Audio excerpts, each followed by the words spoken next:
Hello everyone, good morning. Welcome back to my new video और मेरे channel में भी आप सभी लोगों का स्वागत है। आज इस वीडियो में मैं बात करने वाला हूँ how you can save tons of money as being an international student in Australia.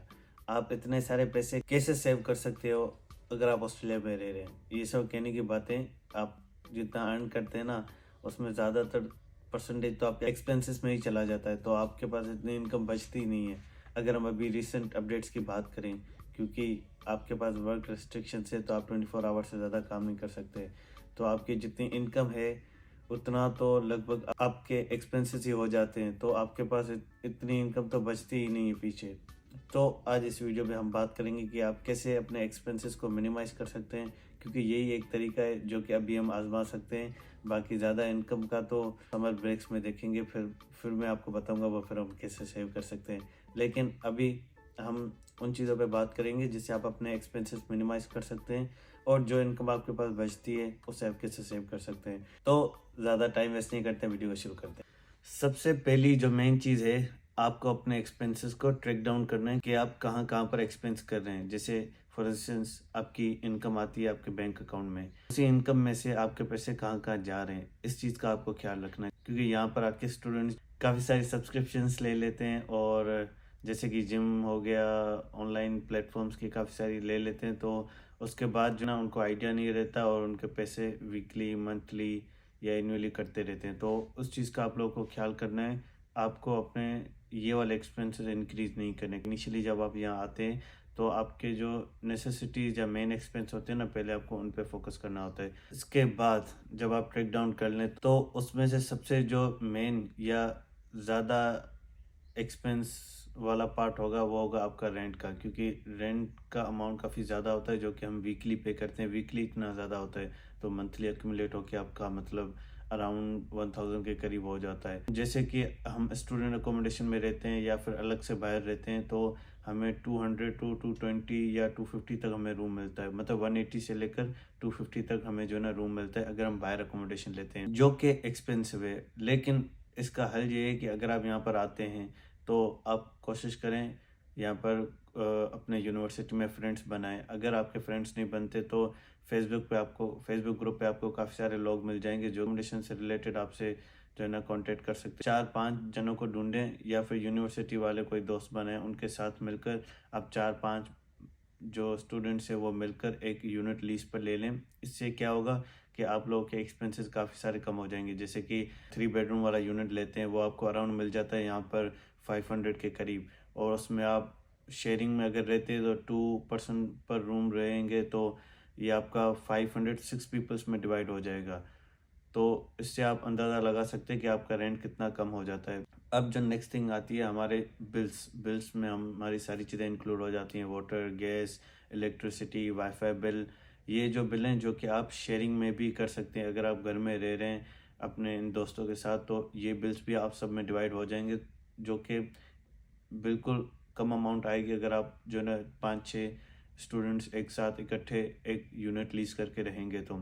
लेकिन इसके अलावा जो जो दूसरा बिल होता है वो होता है आपके फ़ोन का बिल, जो कि कम नहीं हो सकता, तो वो तो आपको सेपरेटली पे करना होता है। ये था रेंट का सोल्यूशन, जिससे आप अपना ये वाला जो मेन एक्सपेंस है ये आप काफ़ी हद तक कम कर सकते हैं। इसके बाद आती हैं हमारी ग्रोसरीज, जो कि हम मतलब जितना भी कोशिश कर लें हमें लेना ही होगा, हम उनको तो छोड़ नहीं सकते। यहाँ पर आपको काफ़ी सारे सुपर मार्ट्स मिल जाएंगे जहाँ से आप ग्रोसरी कर सकते हैं, लेकिन आप लोगों को ढूंढना है कि आपके नियर बाय लोकेशन में कौन सा चीपेस्ट सुपर मार्केट है या कौन सा चीपेस्ट ग्रोसरी स्टोर है जहाँ से आप जाके अपनी वीकली, मंथली ग्रोसरी कर सकते हैं। मंथली तो खैर मैं सजेस्ट नहीं करूँगा क्योंकि ग्रोसरीज ख़राब हो जाती हैं और एक्सपायर भी हो जाती हैं, इसीलिए मैं सजेस्ट करूँगा कि आप वीकली ग्रोसरीज करें। इससे आपका टाइम तो खैर थोड़ा सा तो जाएगा, ऐसी बात नहीं हर वीक आपको निकालना होगा, लेकिन at least you will end up saving some money.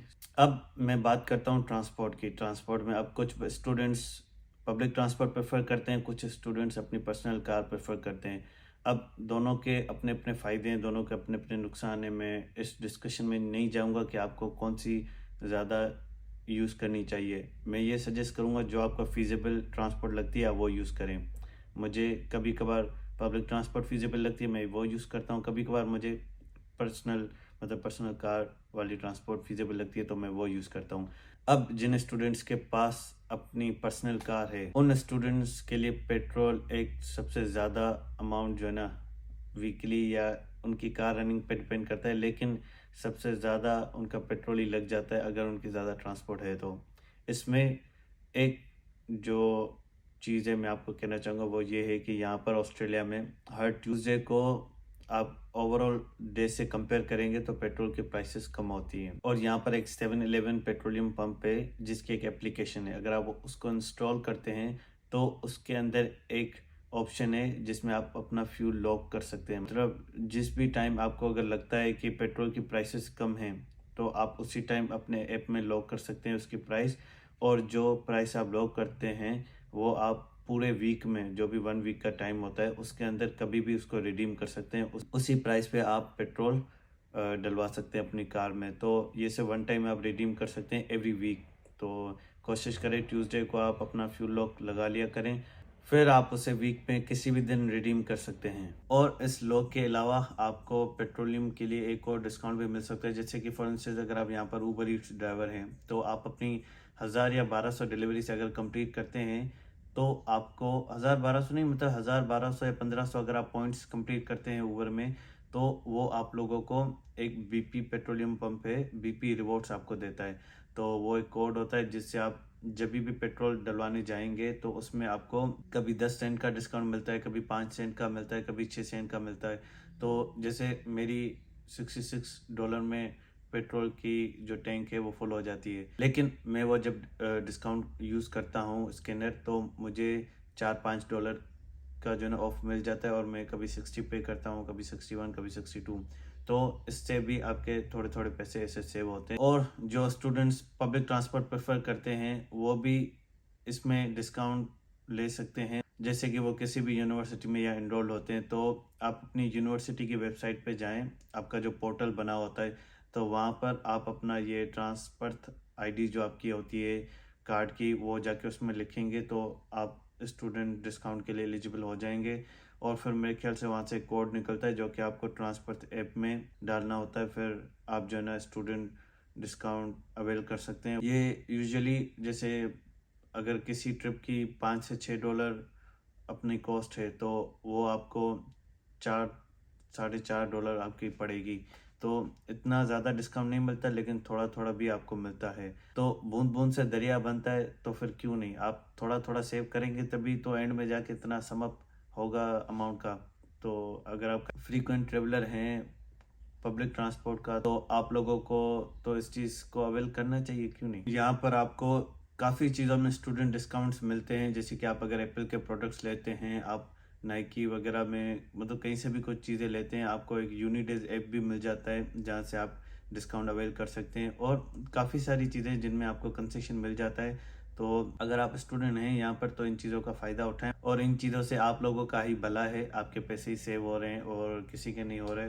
तो इन चीज़ों का आप जितना हो सके फ़ायदा उठाएं, क्योंकि ये चीज़ आपके लिए ही है। अब ये तो 4-5 चीज़ें थी जो कि आप लोगों को मतलब करनी चाहिए जिससे आप लोगों के एक्सपेंसेस सेव होंगे। अब जो मेन चीज़ें थी जिससे आप लोग अपना एक्सपेंस सेव कर सकते हैं वो तो मैंने इस वीडियो में डिस्कस कर ली। अब किन चीज़ों से आप अपने एडिशनल चीज़ें सेव कर सकते हैं या फिर एडिशनल आपको बेनिफिट होगा।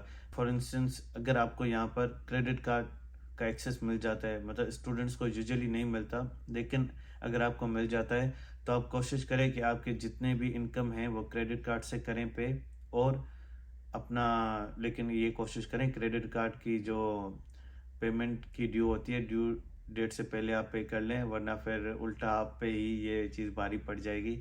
इससे क्या होगा, आपका क्रेडिट स्कोर बढ़ेगा, और जब आपका क्रेडिट स्कोर बढ़ता है तब आपको फ्लाइट्स की टिकट्स और काफ़ी सारी चीज़ों पे जो है ना आपको डिस्काउंट मिलता है, और आपको ये चीज़ें काफ़ी चीपर पड़ती हैं। अभी यहाँ पर जैसे कि एक फ्लाई बाइज का अकाउंट होता है, एक एवरीडे रिवॉर्ड्स का अकाउंट होता है। ये 2 अकाउंट आपके पास होना लाजमी है कि अगर आप शॉपिंग कर रहे हैं कोल्स से या फिर के मार्ट से, वहाँ पर आप फ्लाई बाइज का अकाउंट यूज़ कर सकते हैं, और हर शॉपिंग पे अगर आप उसको स्कैन करेंगे पेमेंट से पहले तो आपके अकाउंट में पॉइंट्स जमा होते रहेंगे। इसके साथ साथ एवरीडे रिवॉर्ड्स होता है, वो मेरे ख्याल से वुलीस या वोल्सवर्थ में चलता है। मैंने तो एवरीडे रिवॉर्ड्स कभी यूज़ नहीं किया, लेकिन मैंने फ्लाईबाइज ज़रूर यूज़ किया। इससे क्या होता है, आपके पॉइंट्स एक्यूमुलेट होते रहते हैं और फिर इन दी एंड जाके आपके पॉइंट्स इतने इकट्ठे हो जाते हैं कि आप उसको मेरे ख्याल से कंटास फ्लायर में ट्रांसफ़र कर, तो आप अपनी फ़्लाइट में भी ज़्यादा से ज़्यादा डिस्काउंट अवेल कर सकते हैं। तो इन चीज़ों का ख्याल रखें, जहाँ भी आप शॉपिंग वगैरह करते हैं इन चीज़ों का यूज़ ज़्यादा करें, इससे आपके पॉइंट्स अक्यूमुलेट होंगे आपके अकाउंट में। और अगर आपको ऑस्ट्रेलिया में थोड़ी सी भी इंजॉयमेंट करनी है, घूमना है फिरना है, तो आप कोशिश करें पैसे दे के टिकट्स लेकर ना जाएं। यहाँ पर एक एप्लीकेशन है इवेंट ब्राइट, जहाँ पर आप लोग जाके देख सकते हैं आपको जो भी अपकमिंग इवेंट्स हैं जहाँ पर आपको जाना है या आप जाना चाहते हैं, तो वहाँ पर उनकी सारी डिटेल्स आ जाती है। वहाँ पर फ्री वाले इवेंट्स भी आप बुक करवा सकते हैं और जिन इवेंट्स की टिकट होती है वो भी आप वहाँ से बुक करवा सकते हैं। आप लोगों को उस ऐप में से पता चल जाएगा कि फॉर इंस्टेंस अभी मैं पर्थ में रह रहा हूँ, तो उस ऐप में मुझे पता चल जाएगा, मैं लोकेशन सेट करूँगा तो मुझे पता चल जाएगा अपकमिंग इवेंट्स कौन से हैं पर्थ में और उनकी डेट्स क्या है और पेड वाले कौन से हैं, फ्री वाले कौन से हैं, और वहीं से मैं उनकी बुकिंग्स और रजिस्ट्रेशंस करवा सकता हूँ। इन इवेंट्स और इन चीज़ों पे जाना यहाँ पर तो काफ़ी ज़्यादा इजी है, क्योंकि यहाँ पर हर चीज़ें आपको सिर्फ एक फ़ोन के थ्रू ही करनी होती हैं। तो कोशिश करें इन फ्री इवेंट्स में जाएं, इनको एक्सप्लोर करें। अगर आपको ऑस्ट्रेलिया को एंजॉय करना है, घूमना फिरना है, नए लोगों से मिलना है, तो हर इवेंट में पैसे दे के जाने की ज़रूरत नहीं है। आप लोग फ्री वाले इवेंट्स में भी जा सकते हैं। पैसे वहाँ पर दें जहाँ पर आप लोगों को लगता है आप लोगों की ज़्यादा एंजॉयमेंट होगी, तो आप वहाँ पर भले पैसे दे के जाएँ। बाकी अगर एक कल्चर देखना है या फिर थोड़ा एंजॉयमेंट के लिए जाना है या नेटवर्किंग करनी है, नए लोगों से बात करनी है, तो फिर आप ये फ्री वाले इवेंट्स ज्वाइन कर सकते हैं और वहाँ से आप उनकी रजिस्ट्रेशंस करवा सकते हैं। अब लास्ट में मैं एक चीज़ के बारे में डिस्कस करूँगा, वो ये है कि आप अपना सेविंग्स अकाउंट ज़रूर खुलवाएं।